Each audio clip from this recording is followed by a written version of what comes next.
नमस्ते। एक कहानी सुनाता हूँ आज आपको। लगभग 95-96 की बात है। 1995 1996 सर्दियों की बात है। सर्दियाँ आरंभ ही हुई थी। उन दिनों सर्दियाँ अक्टूबर में शुरू हो जाया करती थी। एक बच्चा पीरू लाइन जयपुर से और केबी नंबर 2 झोटवाड़ा कैंट जा रहा था। सुबह-सुबह की बात थी। बच्चा बड़ा मायूस, बड़ा उदास जा रहा था। रोज़ाना वो गाड़ी में जाता था, लेकिन आज वो पैदल-पैदल ही जा रहा था और कुछ सोचता हुआ जा रहा था कि उसे कुछ बीमारी हो गई है, उसका इलाज कैसे होगा, वो किससे बात करे, किसको बताए।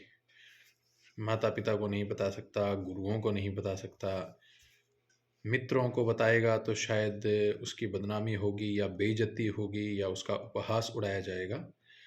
सोचता-सोचता जा रहा था। तभी उसकी नज़र एक दीवार पर पड़ी, जिस पे लिखा हुआ था 70 साल पुराना हकीम और कुछ ऐसा-ऐसा करके डॉक्टर पाल, कुछ ऐसा लिखा हुआ था। और सोमवार से शुक्रवार मिलें, सुबह 9 बजे से 3 बजे तक। उसको समझ नहीं आया ये क्या लिखा हुआ है, इसका अर्थ क्या है, ये किस चीज़ का डॉक्टर है, इसको समझ नहीं आया। गूगल भी नहीं था, पूछें भी किससे, कोई बताने वाला भी नहीं था। आज अभी कुछ दिन पहले ही, मतलब 2-3 दिन पहले ही क्या हुआ कि जब मैंने ऑफ़िस खोला अपना, तो मेरे ऑफ़िस में एक लेटर में ऐसे सिमटा हुआ एक एनवेलप में लेटर डाला हुआ पड़ा हुआ था। मैंने आके देखा, उसको मैंने पढ़ा। उस लेटर को मैंने जब पढ़ा तो उसमें लिखा हुआ था कि मैं, नाम नहीं लिखा था लेटर में, लेकिन लिखा था ऐसे-ऐसे मैं बहुत परेशान हूँ, मैं डिप्रेशन में हूँ काफ़ी दिनों से, और आप हमारे सर भी हैं, हमारे दोस्त भी हैं, हमारे साथ खेलते हैं, हँसी-मज़ाक करते हैं, हमें पढ़ाते भी हैं, तो मैं आपसे इसका समाधान चाहता हूँ। और आगे ऐसे-ऐसे उसमें लिखा हुआ। उसमें लिखा था कि मैं जब एक दिन सुबह उठा तो मेरा अंडरवियर मुझे गीला नज़र आया, और मैंने जब उसको ध्यान से देखा तो वो यूरिन नहीं था, पेशाब नहीं था, और ये चीज़ पहली बार मैंने देखी। अब ये चीज़ लगभग 2, 4, 5 दिन बाद रिपीट हो रही है और मैं बहुत ज़्यादा डिप्रेशन में हूँ। इसका क्या इलाज हो सकता है? घर पे किसी का ज़िक्र नहीं कर सकता। मुझे सेम वही बच्चा याद आ गया जो 96-97 में गली में जा रहा था, वो बच्चा मैं था। चलो, बच्चे ने ये लेटर लिखा। मैं इस वीडियो के माध्यम से, वैसे तो मैंने बच्चों को क्लास में सब कुछ बता दिया। मैं मेरे बच्चों को मेरा दोस्त भी मानता हूँ, मेरा शिष्य भी मानता हूँ और मेरे बेटे भी मानता हूँ, बेटे-बेटियाँ भी मानता हूँ। तो मेरा दायित्व ये बनता है कि अगर कोई ऐसी समस्या बच्चे के है तो उसका समाधान किया जाए। और बच्चे का, मैं हालाँकि कोई डॉक्टर नहीं हूँ, लेकिन बच्चे की समस्या का समाधान करना एक गुरु का दायित्व बनता है। ये स्वप्न दोष है, नाइटफॉल, वेट ड्रीम्स भी कहते हैं इसको। 13 साल की उम्र से लेके लगभग 22-23 साल की उम्र तक रहता है। जब शादी हो जाती है तो धीरे-धीरे अपने आप खत्म हो जाता है। 100% प्राकृतिक है, होगा। मुझे भी हुआ था, मेरे पिताजी को भी हुआ था, मेरे दादाजी को भी हुआ था और उनके ऐसे-ऐसे पीछे उनके भी होता हुआ। मेरे बेटे को भी होगा, उसके बेटों को भी होगा और आगे आने वाली पीढ़ियों को सबको होगा। इसका मतलब ये है कि आपको प्रकृति ने एक स्वस्थ पुरुष के रूप में पैदा किया है। आप स्वस्थ हैं और प्रकृति यही सिंबल आपको दे रही है, एक निशाना आपको बता रही है कि इस तरीके से अब आप स्वस्थ हैं। आप अभी तक बच्चे थे, अब आप मर्दानगी की तरफ बढ़ रहे हैं, जवानी की तरफ बढ़ रहे हैं, अब आप मर्द होने जा रहे हैं। समस्या कब है? जब ये नहीं होता है, जब नाइटफॉल नहीं होता है, तब आप अस्वस्थ हैं, तब आप स्वस्थ नहीं हैं। आपके नाइटफॉल होता है, आप स्वस्थ हैं, पूर्णतया प्राकृतिक हैं। कैसे होता है? होता ऐसे कि जब बच्चा एडोलसेंस में आता है 13-14 साल की उम्र, जिसे किशोरावस्था भी बोलते हैं हम, जिसे हम टीनेज भी बोलते हैं, 13-14 की उम्र से स्टार्ट होता है, तो इसमें आपके बॉडी के अंदर एक मेल हार्मोन पैदा होता है जिसका नाम है टेस्टोस्टेरोन। वो जो मेल हार्मोन है, वो ही आपकी मर्दानगी का प्रतीक है। आपकी उम्र धीरे धीरे जैसे बढ़ती जाती है, एक समय तक ये बहुत गति के साथ बढ़ता है, फिर धीरे धीरे लेवल इक्वल आता है, फिर धीरे धीरे कम होता चला जाता है। तो इसमें बिल्कुल भी घबराने की, डरने की, कहीं कोई इस तरीके की गलत धारणाएं मन में रखने की ऐसी कोई बात नहीं है। आप बिल्कुल स्वस्थ हैं। अब इसका इलाज क्या है? कोई इलाज नहीं है, और इलाज लेना भी नहीं चाहिए। इलाज जब आप लेंगे तो आप क्या करेंगे?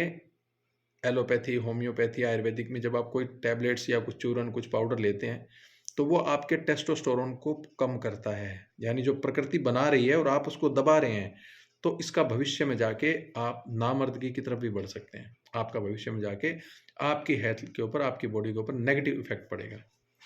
गिल्ट फील करने की कहीं कोई ज़रूरत नहीं है। वीडियो मैं क्यों बना रहा हूँ? क्योंकि कुछ ऐसे विषय हैं जिन पर माता पिता अपने बच्चों को नहीं समझा सकते। एक हमारे समाज का आपसी दायरा है। स्कूल में ऐसा कोई सिस्टम नहीं है, कोई पैटर्न, कोई सिलेबस नहीं है। हाँ, लाइफ प्रोसेस बायोलॉजी के अंदर क्लास 9th में लाइफ प्रोसेस पार्ट 2 में सिर्फ इतना ज़रूर बताया जाता है कि मेल में टेस्टोस्टेरोन और फीमेल में एस्ट्रोजन, ये हार्मोन्स बनते हैं, लेकिन उसमें भी इतना डिटेल से ऐसा कुछ नहीं बताया जाता। तो बच्चे के पास जवाब नहीं है। बच्चा फिर गूगल पे देखता है, वहाँ डालते ही 13 प्रकार की एड्स आनी शुरू हो जाती हैं। इसके लिए ये दवाई से मिलो, इस बाबा हकीम से मिलो, इससे कॉन्टैक्ट नंबर लो। बच्चा फिर क्या करता है? पैसे का जुगाड़ करता है आपसे, या तो मांगता है, नहीं मांगता तो चुराता है, नहीं तो दूसरे करता है, फिर वो उसके बाद छुप के छुपा के जाता है। फिर वो नीम हकीम, डॉक्टर जो भी है, उसकी इस मासूमियत का, इस प्राकृतिक मासूमियत का फ़ायदा उठाता है, फिर उसको कुछ दवाइयाँ देता है, और इससे उसके ऊपर नेगेटिव इफ़ेक्ट पड़ता है। डरना नहीं है, कोई डर नहीं है। आप पूर्णतः स्वस्थ हैं, 100% स्वस्थ हैं। बच्चे सोचते हैं मैं इससे कमज़ोर हो जाऊँगा, मेरे में कमज़ोरी आ जाएगी। नहीं आएगी, आप बिल्कुल स्वस्थ रहेंगे, कोई कमज़ोरी नहीं आएगी। अच्छा खाएं पिएं, बढ़िया योग करें, एक्सरसाइज करें, दबा के खेलें, आप बिल्कुल स्वस्थ हैं। कहीं आपके कोई बीमारी नहीं है, कहीं आपका इसमें कोई भी नुकसान नहीं है। मैंने बताया कि ये पूर्णतया प्राकृतिक है, इसलिए बिल्कुल भी घबराएं नहीं, बिल्कुल भी डरें नहीं, कुछ फालतू सोचें नहीं। हाँ, आजकल बच्चों के पास, हमारे टाइम तो इतना सुलभ नहीं मिल पाता था, लेकिन आजकल बच्चों के पास मोबाइल है तो सब कुछ है। पॉर्न ना देखें, गंदी फिल्में, सीरियल्स ना देखें, अडल्ट फिल्में ना देखें, गंदी कहानियाँ ना देखें। अडल्ट अश्लील, गंदी तो मैं नहीं कह सकता, अश्लील ही कहूँगा, अश्लील नहीं, कहानियाँ वगैरह सब ना देखें, फिल्में, सीरियल्स वगैरह ये सारी चीज़ें नहीं देखें। सोते टाइम सोते टाइम, चाहे सर्दियाँ हों, चाहे गर्मी हो, चाहे कैसी हो। गर्मियाँ हैं तो अच्छा है, ठंडे पानी से नहा के सोएं। सर्दियाँ हैं तो पूरे हाथ, यहाँ से लेके यहाँ तक, पूरे हाथ से लेके और कमर से लेके पाँव तक ठंडे पानी से अच्छी तरह से उसको धो के सोएं। क्या खाएं, क्या नहीं खाएं, सब कुछ खाएं जो स्वास्थ्य के लिए अच्छा है। सारे फ्रूट्स खाएं। डॉक्टर बताया खट्टा नहीं खाना, ये नहीं खाना, अनार नहीं खाना, ना, सब कुछ खाएं आप। जो फल हैं, जो प्राकृतिक सब्जियां हैं, जो फल हैं, जो अनाज हैं, सब कुछ खाएं। अपने स्वास्थ्य पे ध्यान दें, अपने शरीर को मजबूत बनाएं। ऐसा कोई इलाज नहीं है कि जिससे आप इसको रोक सको। कब रुकेगा? रुकेगा आपकी शादी के बाद। रीज़न क्या है होने का? मैंने आपको बता दिया। आपके टेस्टिस हैं, अंडकोश बोलते हो, उसके अंदर जब पूरा स्पर्म भर जाता है, पूरा वीर्य जब भर जाता है, तो उसको खाली करना होता है। खाली आप कैसे करेंगे? विवाह के बाद प्राकृतिक सेक्सुअल एक्टिविटी से आप उसको खाली करेंगे। अदरवाइज मास्टरबेशन करते हैं, कई बच्चे हस्तमैथुन करते हैं, उससे उसको खाली करेंगे, जो कि प्राकृतिक नहीं है। मास्टरबेशन प्राकृतिक नहीं है। मैं ये नहीं कहूँगा करना चाहिए, नहीं करना चाहिए, आपका निजी फैसला है, लेकिन अति हर चीज़ की बुरी है, तो excess of everything is bad. एक लिमिट में करें तो भी कुछ बुरा नहीं है, कोई पाप नहीं है। इसको धर्म से, किसी चीज़ से और से नहीं जोड़ के देखें।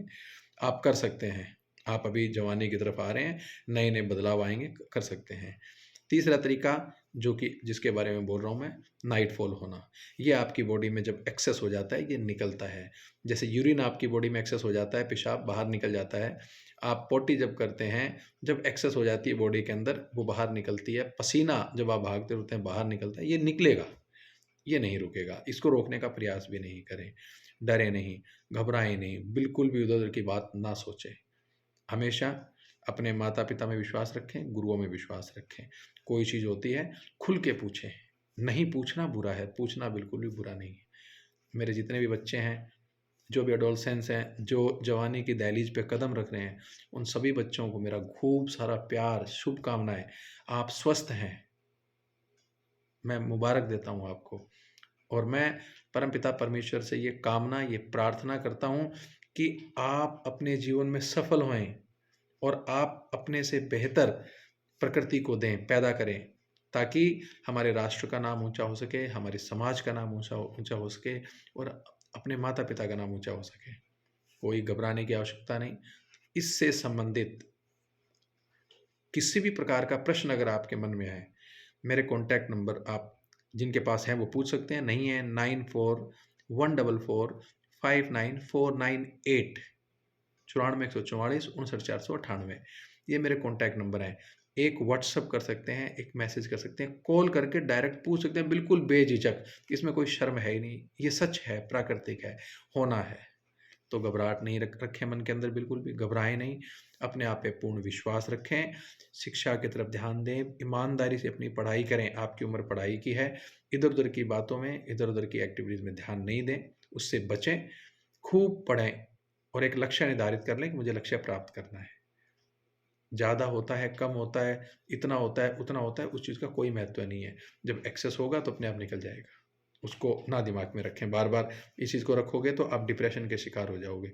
इसलिए आप सभी को मेरी तरफ से बहुत बहुत अपने भविष्य के लिए हार्दिक शुभकामनाएं। आप खुश रहें, स्वस्थ रहें। नमस्ते।